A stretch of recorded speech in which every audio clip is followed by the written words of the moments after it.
রাজ্য সরকারের অন্যতম প্রকল্প লক্ষ্মীর ভান্ডার, কিন্তু তাতেই লক্ষ্মী উধাও। কেন বলছি? কারণ হাওড়ার সদরে সেখানে 10,000 মহিলার অ্যাকাউন্টে টাকা ঢোকা বন্ধ। বারবার প্রশাসনকে জানিয়েছেন, কিন্তু কাজের কাজ কিচ্ছু হয়নি। এমনই অভিযোগ তুলে সরব হয়েছেন সেখানকার মহিলারা, আর হাউতাউস করছেন তারাই।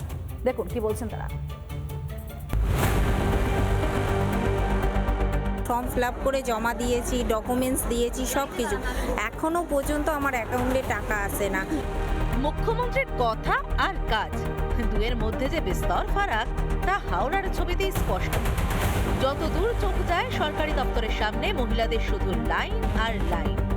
ভোটে জিততে তৃণমূল সরকারের তুরুপেত্তাস লক্ষ্মীর ভান্ডার। সেই লক্ষ্মীর ভান্ডার নিয়েই ক্ষোভের পাহাড় চলেছে মহিলাদের। কেন জানেন? শুনুন তাহলে কি বলছেন বাংলার মা বোনেরা। দাঁড়িয়ে ফর্ম ফিল আপ করে জমা দিয়েছি, ডকুমেন্টস দিয়েছি, সব কিছু। এখনো পর্যন্ত আমার অ্যাকাউন্টে টাকা আসে না। তার জন্য এখানে তখন বাজে 12টা, সেই থেকে না খাওয়া না দাওয়া, কন্টিনিউসলি লাইনে দাঁড়িয়ে আছি। করেছিলাম লক্ষ্মী ভান্ডার পেতামও না, আসলাম কাগজপত্র সব দিলাম, নতুন করে আবার সব জমা দিলাম। উনি বললেন যে ঠিক আছে চালু হয়ে যাবে, আজও চালু হয়নি।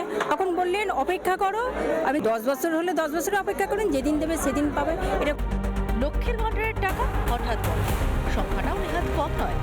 10,000-এরও বেশি মহিলার ভাতার টাকায় কাজ। লক্ষ্মীর ভান্ডার কি শেষ পর্যন্ত তৃণমূলকে এবছরের বিধানসভা নির্বাচনে বৈতরণী পার করে দিতে পারবে?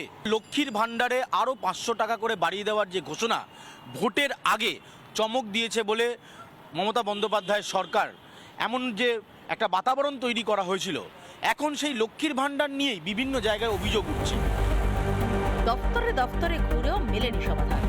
অগত্যা সরকারি অফিস থেকে বারবার মুখ শুকনো করেই ফিরতে হয়েছে বাংলার মা বোনেদের।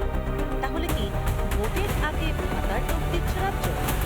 তিনি চাকরিকে ক্লোজ চ্যাপ্টার করে দিয়ে ভোটের সময় তোষণ আর কিছু ভাতা এইটা দিয়ে তিনি মানুষকে কিনে নিতে চান, ভোট নিতে চান। এটাই হচ্ছে উনার মূল উদ্দেশ্য। কিন্তু বাংলার মানুষকে কেনা কি এত সহজ মাননীয়া? রিপাবলিক বাংলা। নানা ধরনের কন্টেন্ট দেখার জন্য লাইক করুন, শেয়ার করুন আমাদের ফেসবুক পেজ, সাবস্ক্রাইব করুন আমাদের ইউটিউব চ্যানেল। পাশাপাশি অন্যান্য ব্রেকিং নিউজের জন্য অবশ্যই চোখ রাখুন রিপাবলিক বাংলায়।